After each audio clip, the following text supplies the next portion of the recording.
और अब शानदार मोमेंटम में आ, ऐसे में आपकी रणनीति क्या हो? हम बात करेंगे कंप्लीट सर्कल के मैनेजिंग पार्टनर और सीईओ गुरमीत चड्ढा से। Gurmeet ji, good afternoon. शुरुआत फिर जो कल मार्केट में एक बड़ा मूव आया, और कल क्या, वेंसडे से आया, और जिसे लीड किया लार्ज प्राइवेट बैंक्स ने। काफ़ी समय की अंडर परफॉर्मेंस के बाद जिस तरीके से 3 दिन में हमने 2000 पॉइंट की रैली देखी बैंक निफ्टी में, जिस तरीके के क्वार्टरली अपडेट्स आए बड़े बैंकों के, इस सेक्टर पर आपका क्या व्यू बन रहा है? तो अनुज, आई थिंक आरबीआई पॉलिसी एक की ट्रिगर था बैंक्स और फाइनेंशियल के लिए, और दो तीन बहुत बड़े चेंजेस हुए हैं। और मैंने पहले भी बोला था, ये क्रेडिट पॉलिसी ज्यादा थी, मॉनेटरी पॉलिसी कम थी। आप देखिए, दो बड़े चेंजेस हैं। एक तो कॉर्पोरेट जो एक्सपोजर है आपका 10,000 करोड़ के ऊपर अगर आप लेंड करते थे तो आपको 3% प्रोविजनिंग करनी पड़ती थी।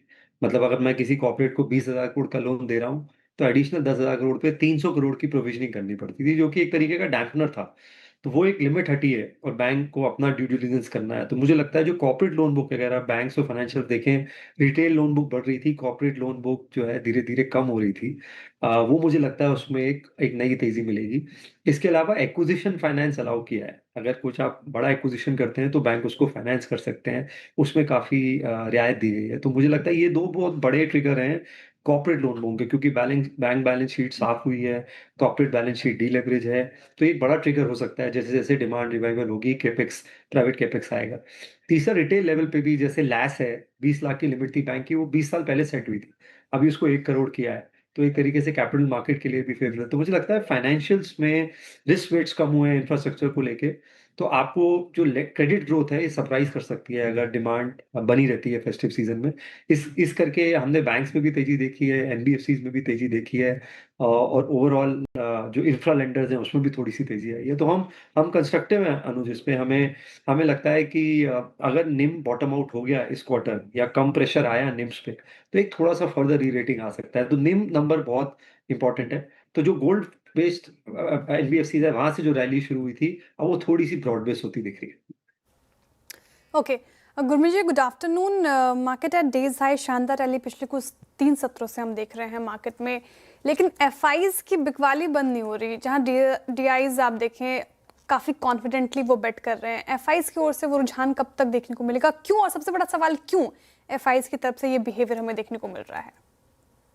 देखिए, इसके इसके कई कारण हैं। एक तो जो रिलेटिव अपॉर्चुनिटी दिखी उनको चाइना में, कोरिया में, पैसा वहां मूव हुआ। अब चाइना, कोरिया और ताइवान, हांगकांग के आप रिटर्न्स देखेंगे तो काफी अच्छे रिटर्न्स हैं, 40-50% का रिटर्न आया है। कॉस्पी में, हैंसैंग में, आप अगर लीडिंग इंडाइसेस देखेंगे तो कहीं कुछ लेवल पे वहां भी प्रॉफिट बुकिंग आएगी, कभी ना कभी ईयर एंड पे आती है, आगे आती है। दूसरा, हमारा थोड़ा सा अर्निंग ग्रोथ वीक रहा है, जो वो मुझे लगता है, इसलिए दो ट्रिगर बहुत जरूरी है एफआईएस की। मैं पहले चाहूंगा कि सेलिंग बंद हो जाए, बाइंग तो बात की बात है। पहली, अर्निंग ग्रोथ डबल डिजिट आनी चाहिए। हमारे पिछली क्वार्टर करीबन 8-8.5% थी। अगर इंक्रीमेंटल इंप्रूवमेंट आता है तो वो मेरे हिसाब से सबसे बड़ा ट्रिगर होगा मार्केट के लिए। कितना बेनिफिट जीएसटी का अर्निंग्स में ट्रांसलेट हो रहा है। नंबर टू, टैरिफ, जो एडिशनल टैरिफ्स है, ये एक बार जब अनसर्टेनिटी हट जाएगी, जो एडिशनल 25% है, वो मेरे हिसाब से, तो ये दो बड़े ट्रिगर होना जरूरी है। अर्निंग्स या तो इस क्वार्टर अच्छी आएगी या जनवरी में अच्छी आएगी। मैं उम्मीद करूंगा कि सीक्वेंशियल इंप्रूवमेंट दिखे। और टैरिफ्स पे बहुत मुश्किल है कहना। तो जब तक ये दो इवेंट नहीं होते हैं, एक बड़ा मूव जो है वो कैप होगा। टेक्निकल लोग ज्यादा अच्छे से बता पाएंगे। वो 25-200 एक तरीके की ऐसे लग रहा है जैसे लक्ष्मण रेखा है।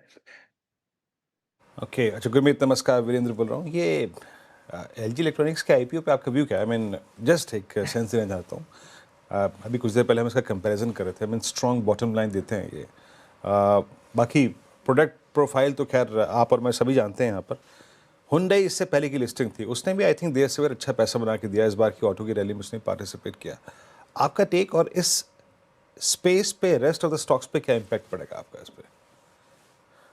देखिए, वैल्यूएशन कंफर्ट है थोड़ा सा एलजी, कंसिडरिंग जो बाकी कंज्यूमर ड्यूरेबल नेम्स हैं, अप्लायंस नेम है, वो काफी काफी हाई वैल्यूएशन पे हैं। तो मैं जस्टिफाई नहीं कर रहा हूँ कि वो ऊपर है तो ये भी ऊपर होना चाहिए।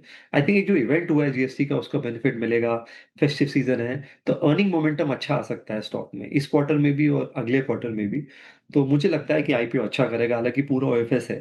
बट आपको वॉच आउट करना पड़ेगा एक स्टेज में कि किस लेवल पे आपको इसको पोजीशन को ट्रिम करना है या एग्जिट करना है। तो हम कंस्ट्रक्टिव हैं। इसके अलावा हमें टाटा कैपिटल का आईपीओ भी अच्छा लग रहा है। बहुत अच्छा प्राइस हुआ है। 1000-1100 का अनलिस्टेड में था, ऑब्वियसली बहुत हाई वैल्यूएशन पे था। ये वाला प्राइस प्रीमियम आइडियल है। एनबीएफसीज में ओवरऑल मोमेंटम है, कॉस्ट ऑफ फंड्स कम हो रहा है, रिस्क वेट्स एडजस्ट हो रहे हैं, क्रेडिट डिमांड पिकअप हो रहा है। तो ये दो आईपीओ पे हम काफी कंस्ट्रक्टिव है। ओके, चलिए आईपीओ पे कंस्ट्रक्टिव हैं। गुरमीत जी, कैपिटल मार्केट से जुड़े स्टॉक्स में एक थोड़ा सा रीबर्थ देखा है हमने पिछले कुछ दिनों में, और थोड़ी सी कहानी भी आ रही है कि शायद अभी थोड़ा टाइम लगेगा वीकली एक्सपायरी की कंसल्टेशन में सेबी को। यहाँ क्या भी होगा आपका? अनुज, इसमें दो प्लेज हैं। एक जो जहाँ पे ट्रांजैक्शन लेड प्ले है, जैसे एक्सचेंज है, कुछ हद तक डिपॉजिटरी है, ब्रोकर्स हैं। यहाँ पे हो सकता है Q2 थोड़ा सॉफ्ट हो, क्योंकि वॉल्यूम भी कम हुआ है और मार्केट के रिटर्न्स थोड़े से मॉडरेट रहे हैं, तो उसका थोड़ा सा इम्पैक्ट देखने को मिलेगा। लेकिन जो एन्युटी प्लेस ज़्यादा हैं, जैसे एसेट मैनेजमेंट कंपनीज हैं, वेल्थ मैनेजमेंट कंपनीज हैं, जहाँ पे फी बेस्ड एन्युटी मॉडल है, जैसे म्यूचुअल फंड्स हैं, एएमसीज हैं लिस्टेड, या आपके वेल्थ मैनेजमेंट आउटपुट्स हैं, नोवामा है, एचडीएफसी एएमसी है, निपॉन एएमसी है। यहाँ पे ट्रेंड जो है एयूएम बढ़ रहा है क्वार्टर ऑन क्वार्टर। तो जो भी थोड़ा बहुत मार्क टू मार्केट इम्पैक्ट है वो नलीफाई हो रहा है। तो वहाँ पे जो फी बेस्ड है, एन्युटी बेस्ड है, कैम्स है, यहाँ पे हम थोड़ा ज्यादा कंस्ट्रक्टिव हैं। ब्रोकर्स पे और एक्सचेंज पे मुझे लगता है कि थोड़ा सा समय लगेगा। इनफैक्ट आप अनलिस्टेड मार्केट में भी देखेंगे, जैसे एनएससी है, 2300-2400 रुपए था, अभी करीबन 2000 के नीचे आ गया है। एचडीएफसी सिक्योरिटीज अनलिस्टेड मार्केट में 15-16 हजार पे था, अभी 10,000 रुपए आ गया। तो इम्पैक्ट अक्रॉस है, खाली लिस्टेड में नहीं है, अक्रॉस है। बट वैल्यूएशन रीजनेबल हो रहे हैं, जो कि बहुत हाई हो गए थे। तो एक एक स्टेज पे ही अट्रैक्टिव लगेगा। तो अगर आप रिस्क रिवॉर्ड अच्छा ले सकते हैं, अभी से स्टैगर्ड परचेज कर सकते हैं। थोड़ा सा अगर आप रिस्क कवर्स हैं तो अर्निंग्स के बाद बिल्डअप करें तो बेटर रहेगा। स्ट्रक्चरल स्टोरी में कोई इशू नहीं है।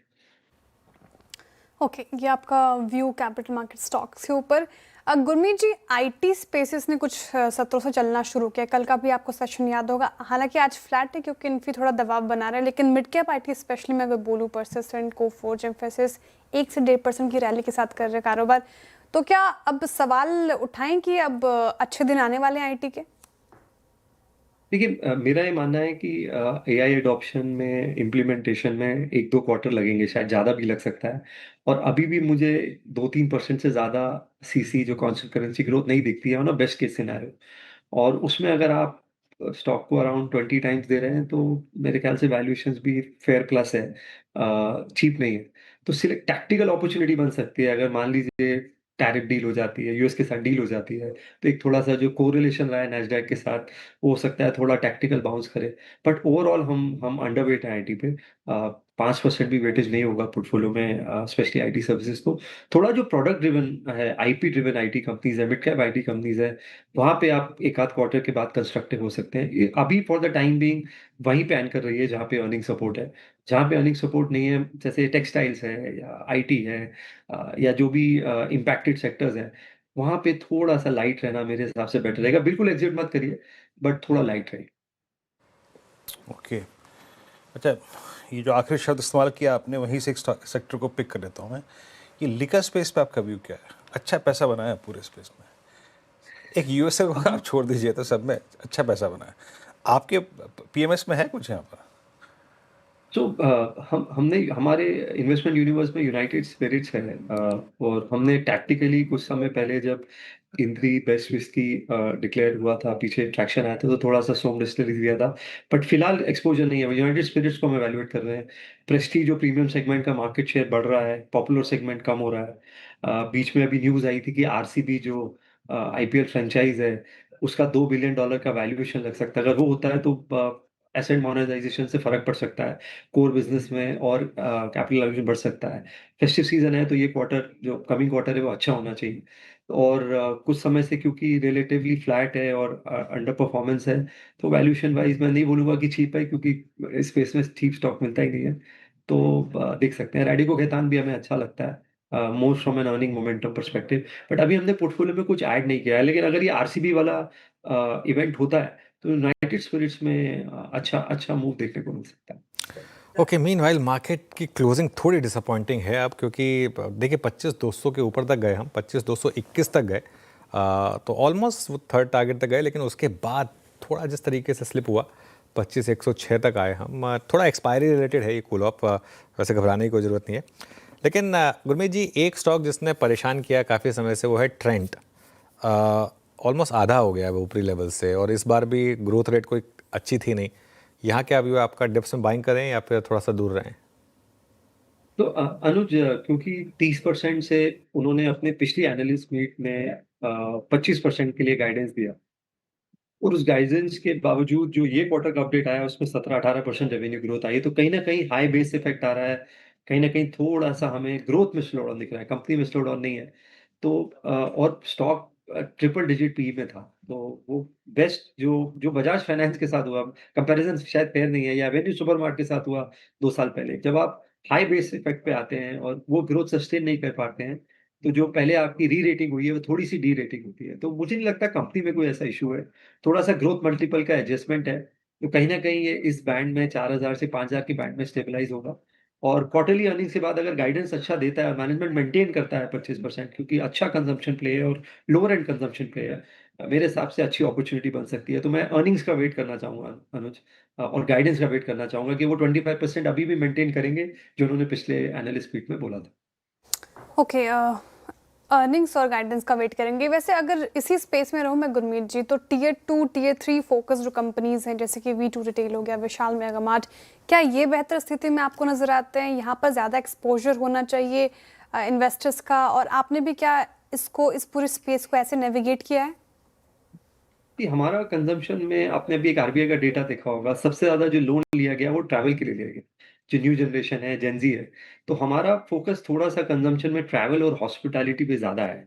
ऑटो पे हम शुरू से ही ओवरवेट थे, तो उसका जीएसटी का लाभ मिला। तो हमारे पोर्टफोलियो में हमने इंटरग्लोब ऐड किया है, हमने होटल स्टॉक्स ऐड किए हैं पोर्टफोलियो में। हमने आईएक्सी को हम रिव्यू कर रहे हैं, जो कि ट्रैवल पोर्टल है। तो हम थोड़ा ट्रैवल और हॉस्पिटैलिटी को लेके थोड़े ज़्यादा कंस्ट्रक्टिव है, क्योंकि यहाँ सिग्निफिकेंट वॉलेट शेयर आ रहा है डिस्क्रिशनरी कंजम्पशन का। वो कहीं न कहीं नंबर्स में रिफ्लेक्ट करेगा। इंटरग्लोब अभी 400 और फ्लाइट्स ऐड करेगा फेस्टिव सीज़न में। फ्यूल प्राइसेस सॉफ्टर साइड पे हैं। स्टेक सेल का बहुत बड़ा ओवरहैंग चला गया है जो गंगवार ग्रुप का था। हालाँकि उन्होंने पिछले जो ब्लॉक था उसमें कटौती करी प्राइस रिएक्शन देख के, बट काफ़ी हद तक वो सप्लाई प्रेशर कम हुआ है, और 65% मार्केट शेयर है। तो हमारा इस तरफ झुकाव ज़्यादा है वर्सेस थोड़ा रिटेल अपैरल्स में, क्योंकि यहाँ पे डेड स्टॉक और इन्वेंट्री और वर्किंग कैपिटल का बहुत इश्यू आता है। जब भी क्वार्टर चेंज होता है, तो 1-2 क्वार्टर में आपको लंपीनेस दिख सकती है। तो क्योंकि मार्केट का सेंटिमेंट ऐसा है कि वो सॉफ्ट अर्निंग का टॉलरेंस लेवल कम है, क्योंकि वैल्यूएशंस हाई है और एनवायरनमेंट ऐसा है, तो हम इसलिए वहीं पे एंकर्ड है जहाँ पे नियर टर्म अर्निंग विजिबिलिटी है।